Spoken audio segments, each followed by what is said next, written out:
If I could go back and do one thing differently when I was learning how to code, that thing would be to just stick with one programming language from the start. I really wasted a lot of time jumping around between programming languages. When I first started, the very first thing I did was a Udemy course for Ruby on Rails.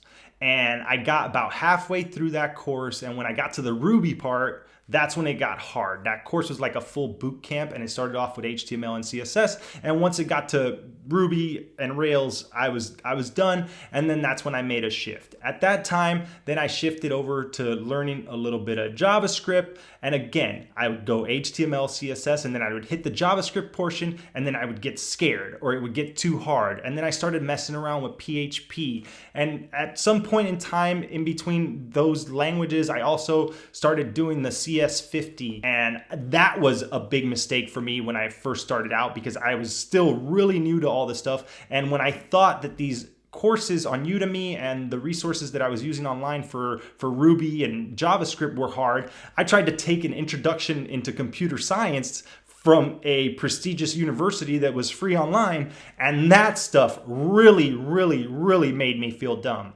So then again, I went running back to HTML and CSS. And I talk about this in my video where I talk about if you can actually get a job with HTML and CSS, because I feel that that's what really gave me an edge because I kept going back to HTML and CSS.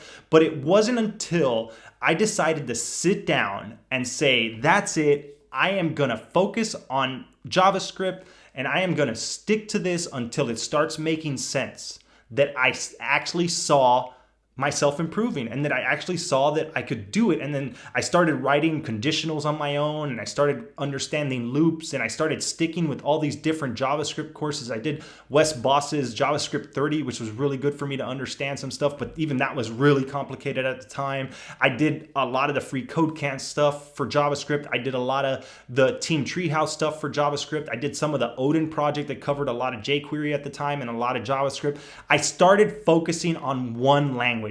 I stopped jumping around. I gave up PHP. I gave up Ruby. I gave up all those other languages and decided to stick to one and decided to really say, hey, I'm going to do this in this one language. I'm going to stop jumping around, and I want to understand this as good as I can until I move on to the next thing. And then once I did that, I did move on to the next thing. Once I felt comfortable enough with JavaScript, I started learning a framework. Had I stuck with PHP, what I should have done was do PHP until I felt comfortable and then picked up PHP framework.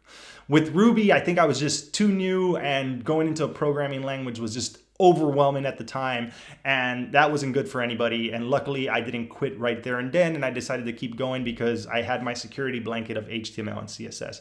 But what I'm trying to say here is, if you're a beginner right now, I see a lot of people that have been in my comments, people in my Discord, and people in the chats on the live streams that I've been doing. A lot of them have been saying like, hey, I know Java now. What's the next thing I can learn? I know Python now. What's the next thing I can learn? And I was talking to someone on the live stream and telling them that even if you've done Java every single day and you haven't touched another programming language in the last 3 months, I guarantee that you don't know Java. You have probably a basic understanding of it. You might be able to implement some things in Java, but I've been working with JavaScript and Java for the last 3.5 years, and I can't comfortably say that I know either of those two languages. And that's with over 3.5 years of experience.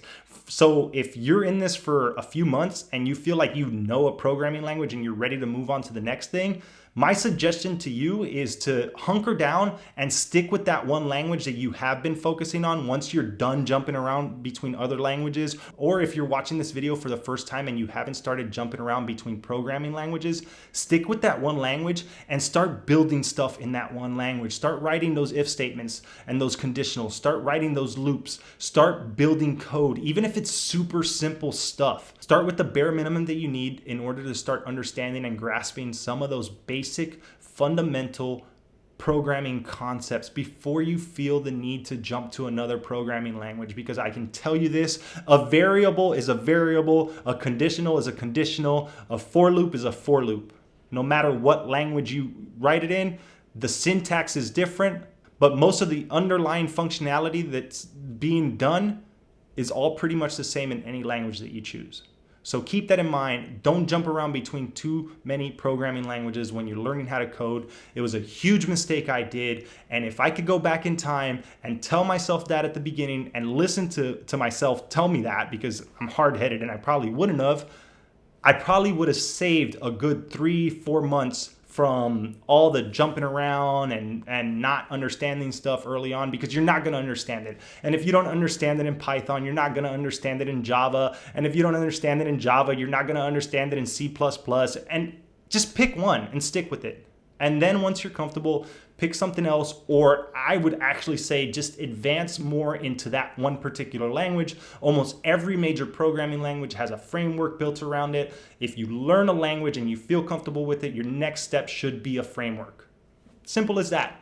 And get good at one thing. Don't try to be a jack of all trades, because the truth is, when you're first starting out, you don't have enough time to get good at all those things. That stuff comes with time. It comes with professional experience. It comes with learning on the job. And as long as you learn one language and you stick to it, you're more likely to be able to build better projects that can get you hired. And once you get hired, go learn all that stuff. Because when you do get your first job, there's going to be so many things that you're going to have to learn that you thought you may have known or you may have understood that are going to be way over your head. So just keep that in mind. Focus on one thing. Don't overwhelm yourself, and get good at one thing. Get good at one programming language, and that will help you out a lot. With all that said, if you enjoyed this video, make sure to hit that like button, subscribe to my channel for more tips and tricks and just me talking about how I learned how to code.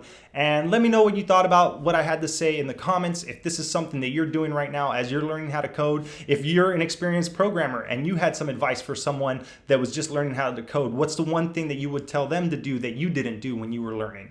All right, thanks for watching, and I'll see you next time.